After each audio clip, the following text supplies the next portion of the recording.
This is Jonathan Ferguson, the Keeper of Firearms and Artillery at the Royal Armouries Museum in the UK, which houses a collection of thousands of iconic weapons from throughout history. And I'm your host, Dave Jewett, and in this special episode of Firearms Expert Reacts, brought to you by Dying Light the Beast, we're checking out some of the weapons found throughout the world of Castor Woods. I was gonna say, oh no, it's a cursed MP5, but it isn't. I don't need to run and grab my emotional support weapon for this. If I'm being super nitpicky, the cartridge cases look like more like 9x21 or 9 by something longer than 19. You've had to nitpick to 2mm. Exactly. What's 2mm between friends? Dying Light the Beast is out now on PlayStation 5, Xbox Series X and S, and on PC. But now, without further ado, it is over to Jonathan.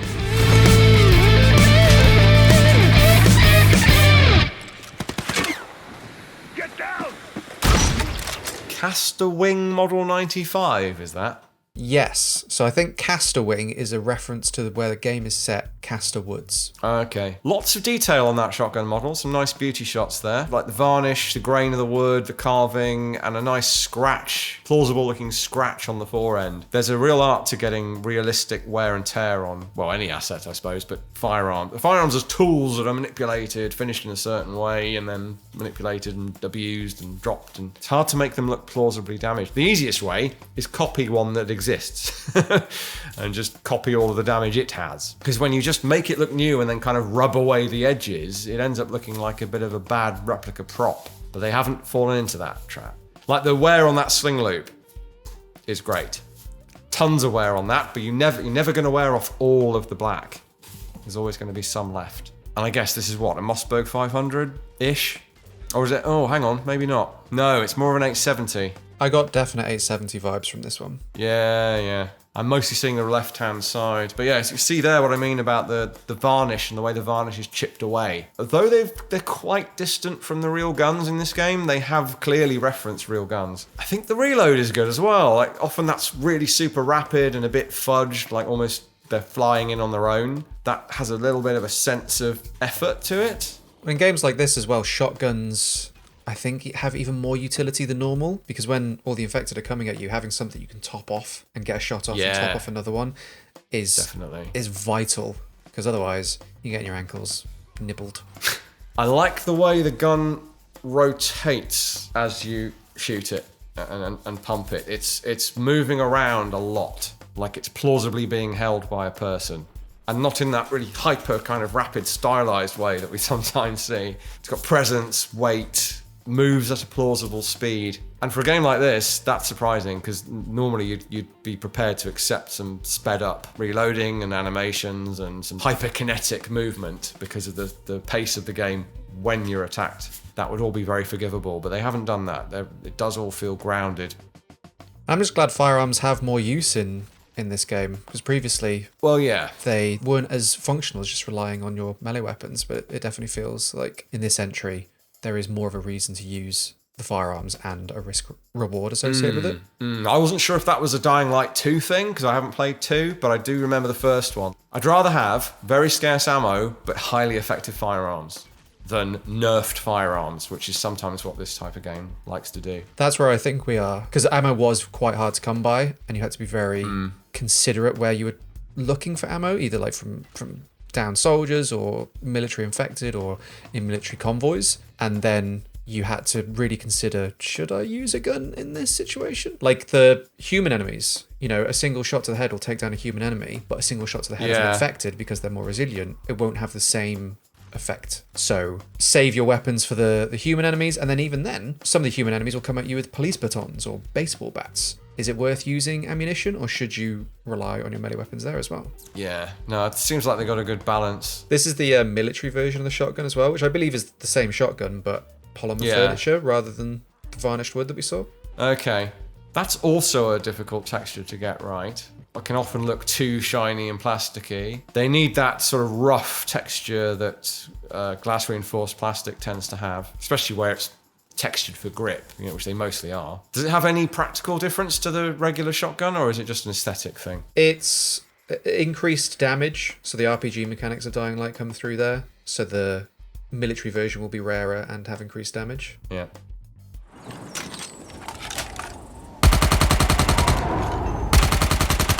that is a curious looking rifle. A lot of the weapons design carries over. You've played the original game, right? I played I played about 3/4 of the first game many years ago, yeah. So a lot of the weapons are very similar in design to the first game. This rifle being one of them that's got very similar design cues. So it's all in universe, I suppose. Yeah, a hint of ACR about this one, I would say. Let me have a quick look. Yeah, I'd say this is a definite mashup. Like the upper receiver area is almost kind of DS Arms version of the FAL or the FNC. Maybe one of the SIG 556 angled boxy upper receiver. But the design cues that I picked up on, it's the barrel retaining system for the FN Scar. With these big black polymer housings that almost look like bumpers. Those are pretty unique to this design, or at least in that form they are. This happens to have a grenade launcher on it, by the way. the Scar L with a short barrel. So they have definitely drawn on bits of this, but also bits of other things. Admittedly, this is AR-15 derived, but the bolt hold open so-called ping pong paddle here is present on this, but flipped laterally. So it's facing that way, just to make it look different, I think. So mishmash of modern rifle designs. And in fact, I think, although it's not ambidextrously set up, because I can swap this charging handle here to the other side, I think even that is quite Scar. I wonder if there are people that have played Dying Like the Beast watching my gameplay and wincing at the amount of ammunition I'm using. I'm sure there will be. Needs must, man. It's demonstrations. I suspect what's happened here is they've just gone for the actually quite traditional game approach of just design your own weapons. You know, have at it. I want you to come up with something that looks, you know, like a modern assault rifle, a modern self-loading pistol, and they've come up with their own designs. They've referenced design cues from real things, but they've come up with some stuff that's their own. I guess what I might say, if that's where they got this design cue from, it's too far back, because the purpose for that is to retain the barrel in place. And if it's all the way back where the bolt carrier lives, then it ain't retaining the barrel. So they've looked at a feature, found it visually interesting, haven't understood what it's for, or don't care, which is fair, and put it on the gun in the wrong place. I could be off base with that. Also, the cocking handle is pretty AK-shaped compared to the one on the Scar. In fact, it almost looks like a direct lift. The actual handle, maybe not. Similar though. Definite SIG inspiration actually on the right side. I missed that. So it's not like the slot on the Scar. It's more like the integrated cocking handle slot at the back of the ejection opening on the SIG rifles. So the 550 series, and since this takes a version of a AR-15 style magazine, I would say it's somewhat adjacent to the SIG 556. Somewhat. There's something I've seen recently that's very recent from the Middle East, and I can't remember what it is, and it's going to bug me, and I'll look it up later. But the style of the lower receiver on this reminds me of that. A very industrial-looking flamethrower. Yeah, this is one of the crafted weapons that you can make at one of the workbenches. Ah, okay. Well, it looks like it, so mission accomplished. And while it is very effective against the infected, when they're coming at you, clawing at you, trying to grab you while on fire.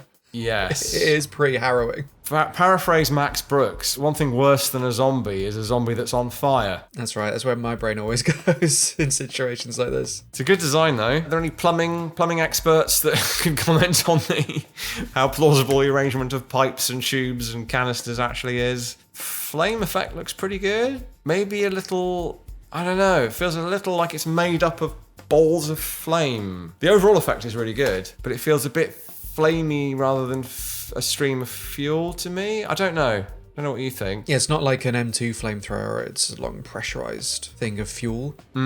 It feels like you're trying to fill as much of the screen with fire as possible, which, to be fair, is how I was using it. Yes. A dense area of infected and just sort of to whom it may concern amongst them. I mean, it is possible that it's intended to be a gas-based system rather than a fuel-based system, which would explain what I'm seeing there. Not as effective. Well, I like it will stay on the ground for a little while, so that the infected coming towards you will also get burned up in that. True. So you can sort of use it to block a choke point. Okay. You're getting more bang for your buck per milliliter of dying like the beast fuel, because if you can just get it in a doorway, they're sort of setting themselves on fire. And considering how rare ammunition is or how much it costs to craft flamethrower fuel, you do have to use it sort of intentionally sometimes. Yeah. But then again, a lot of the times I was using it, it was panic. Oh no, there's infected. They're trying to eat me. They're trying to get me. Kick. Of course. Flamethrower. Yeah, okay, it probably is meant to be a liquid fuel then. It's just, maybe it's a thinner fuel. You know, it's not thickened like military flamethrowers use. Oh, God, no. Cave systems full of zombies. Yeah, I was making sure I was recording this gameplay in the daytime, I'll put it that way. Here's where that weird angled offset grip thing is completely forgivable, because you've bodged it on there in a way that allows you to get your arm around the fuel canister, so... Oh, alright. That's a slightly kind of legally different blank fire style. Is it the Zeraki range, maybe? Where it's kind of Beretta 92 inspired frame, but with a solid slide. And it has too much going on in the front there. You got two different contours, like a chamfer on the front of the slide, then a narrow section at the bottom of the slide, and then that's reciprocating into a 3-stage frame dust cover setup. There's too much going on in that. Dare I say, a bit too generic. It's almost like it's got a hint of Makarov at the front, but not really. It's an original design, essentially. The frame, the trigger guard, the mag release together all give me a bit of Beretta. Sounds good. Yeah, it's like someone used a Beretta 92 as reference and was told to make it as different as possible. Oh, I guess the front reminds me a bit of the old Walther P88. A little bit. It does have that 1980s all-steel 9mm double-action look to it. And if I'm being hypercritical, I've said this before, but there isn't enough of a gap between the slide and the frame. You know what I'm like with scary games, so I included that penultimate clip of the infected falling down in front of me. And I will be honest, I did jump quite badly. Yeah. Fresh trousers required.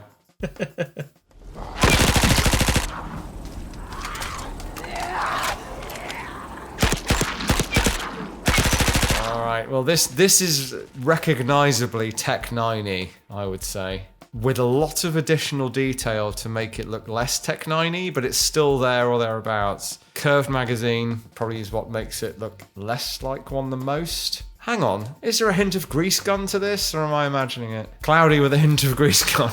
No, mixing weather and food there, aren't I? Or paint.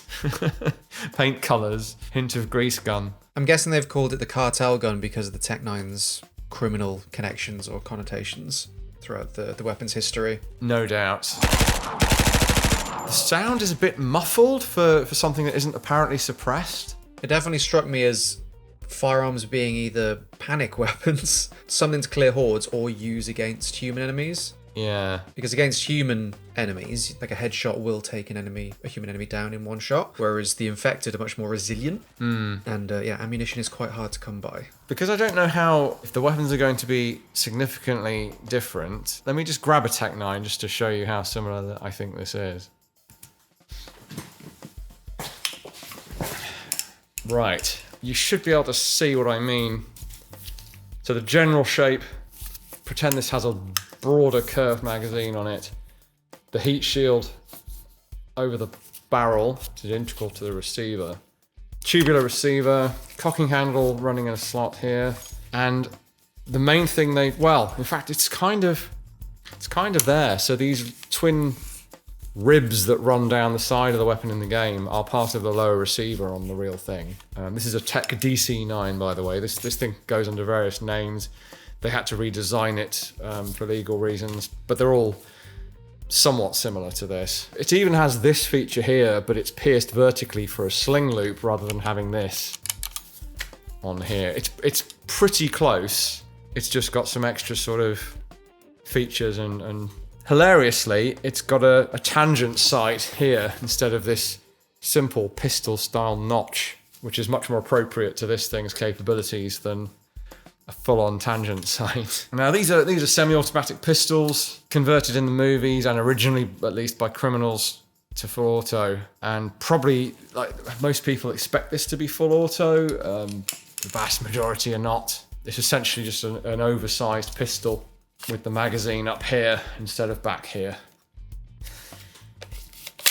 But yeah, the shape of the mag well there and the grip frame here, that's there as well. They've put a great big barrel nut on it here that's not there on the original design. That breaks up the silhouette, makes it look a bit different. But yeah, definite subdued report compared to some of the other... Compared to the pistol. The pistol's way louder than this, which ought not to be. Slightly longer barrel on this, but not enough to reduce the report by much.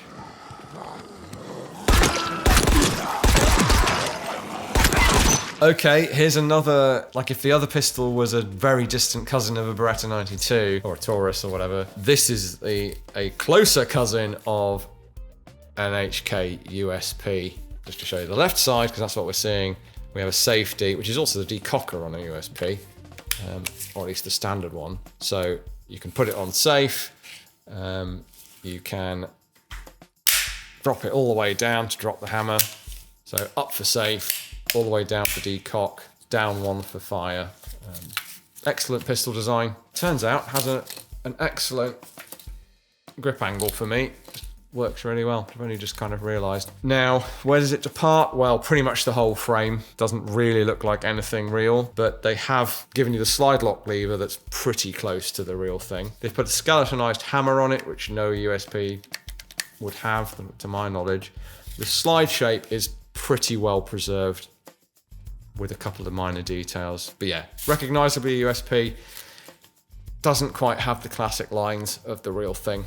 An absolutely enormous ejection port there. Now I have noticed some real world inscriptions on these pistols. So for law enforcement use only on the other one, and read manual before use on this one. That's taken from real world guns. So the real USP has warning, refer to owner's manual on the trigger guard bottom there. Now, as we all know, men don't read instruction manuals, but they should.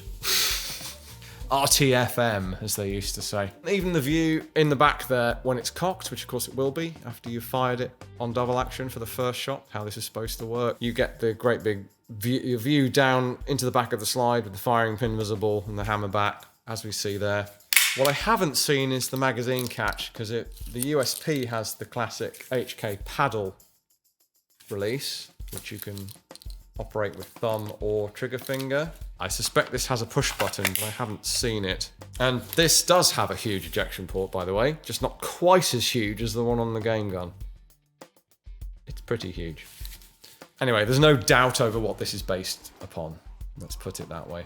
Just realise the character, when he's sprinting, at least with this pistol, as soon as you start sprinting, they remove their finger off of the trigger. That's cool. I didn't notice that detail. Considering all the parkour and climbing and rolling you do, it's probably for the best. It probably is for the best, yeah. Yeah, you can question whether, depending on someone's training and background, whether they would bother to take their finger off the trigger in a situation like this. But like you say, if you're running, jumping, climbing trees, then that's probably not a good idea.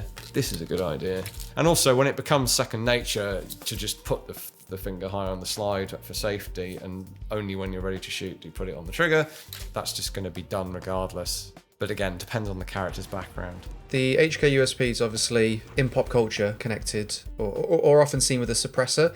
I've not found any weapons with a suppressor in Dying Like the Beast, but I think that's by design, because a loud gun will attract more infected. So it's that risk reward of using a firearm that you're attracting more enemies towards you. So I'm actually glad they've gone that route, or at least if there are weapons that I've not found yet that have a suppressor, they're rare, because I think it would make them even more powerful.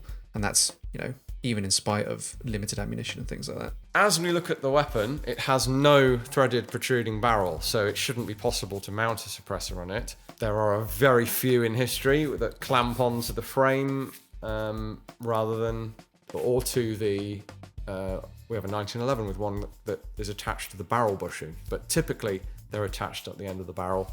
The real USP has no protruding barrel. This has a slight protruding barrel, but not enough, and no threading. So if there's a suppressor, it's getting magically Hollywooded, which is a word I've invented, onto the end of the pistol.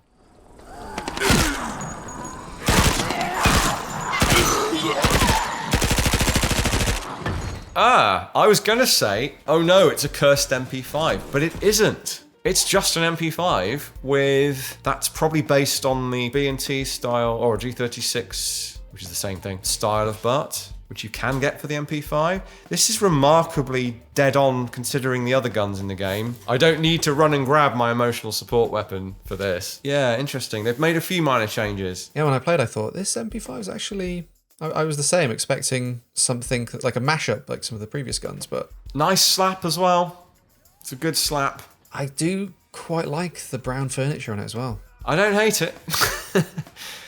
It's the closest thing in reality would be some of the Iranian Tondar copies have a khaki furniture to them, or I guess HK's own baby poop yellow. But this is more like the Iranian furniture. We have a video on our channel recently of an Iranian MP5, but it's not. It doesn't have the brown coloured or the khaki coloured furniture. You might have been able to see there that the military zombies wearing Kevlar still will take quite a bit more punishment to take down. Which is realistic. It's pistol caliber, but they've even modelled the nice little fine weld seams that are on the real thing, like the one on the bottom of the rear sight, for example. The clip for the sling is on there, on the magazine weld. Someone loves MP5s and has resisted to change it. I don't know. I'm fascinated by how correct this is compared to literally everything else you've shown me. I'm really looking for nitpicks. Like obviously the pictograms aren't bullet shaped. I'm trying to think if the cartridge cases look a bit long sometimes, but I think that's just the angle. And by the way, case ejection is good in this. They're enough of a blur and at the right sort of angle and everything. They're not falling for the sort of cascade lethargic ejection that so many games fall for. If I'm being super nitpicky, the cartridge cases look like more like 9x21 or 9 by something longer than 19. You've had to nitpick 2mm. Exactly. What's 2mm between friends? Yeah, it's good. I think even the rate of fire, sound effect is pretty good for it as well. Maybe a little muted and thumpy for an MP5, but that's probably just because I've listened to a lot of MP5s. Yeah, I don't know. As much as I love the MP5, and I'm a fan of this one, I don't think I'd want to go up against this thing with one. It took a lot of bullets, let me tell you. Anyway, good job, guys.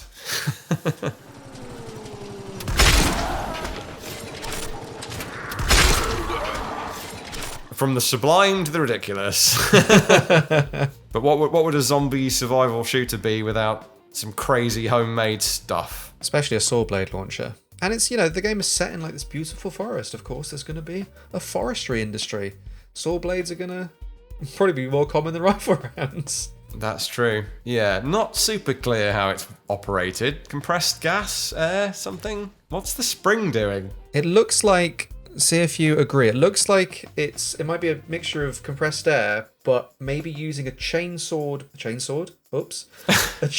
blade as like, do you know those die-cast car launchers where it's just like spinning below the car? You put the car on top and it goes whoomph, flying forward. I think it's using something like that on the chainsaw. On the chainsaw blade to launch the saw blade forward. I'm sure there is a more nuanced and applicable word for how that works, but yeah. It is like but the thing that's running under the blade is really slow moving. It's not speeding up when the blade is launched, and it has a really it appears to have a petrol engine. There's a what looks like a piston housing, and you can hear an engine running, which makes me lean towards the idea that this is that is the foundation of the weapon. Yeah, I think that's a fuel tank, not a gas tank or an air tank.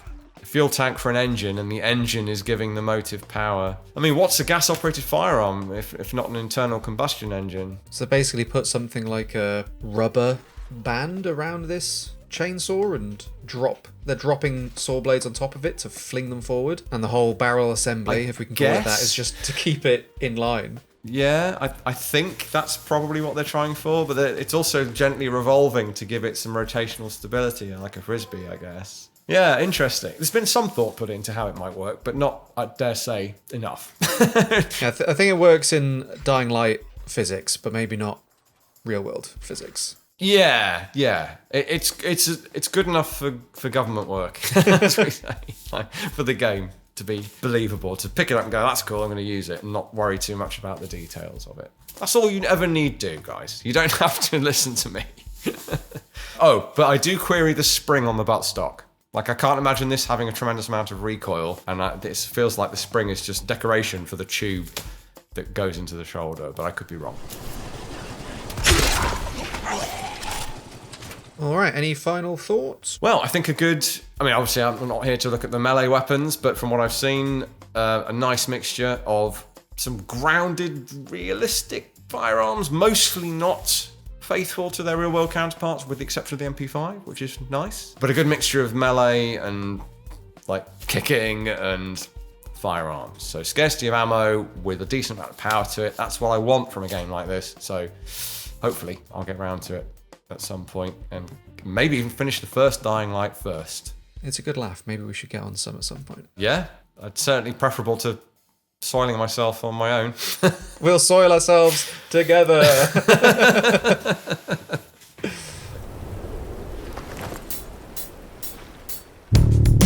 Thank you to Techland and Dying Light the Beast for sponsoring this episode, and thank you for watching. Dying Light the Beast is out now on PlayStation 5, Xbox Series X and S, and on PC. Let us know your thoughts in the comment section below, and so you don't miss out on future content like this, be sure to subscribe. As always, a massive shout out to all of our supporters over on Patreon for supporting EXP and for allowing us to make cool content like this. Links to support Jonathan and the Royal Armouries will be in the description below, so make sure you check those out too. But until next time, thank you for being here, thank you for watching, and we will see you real soon.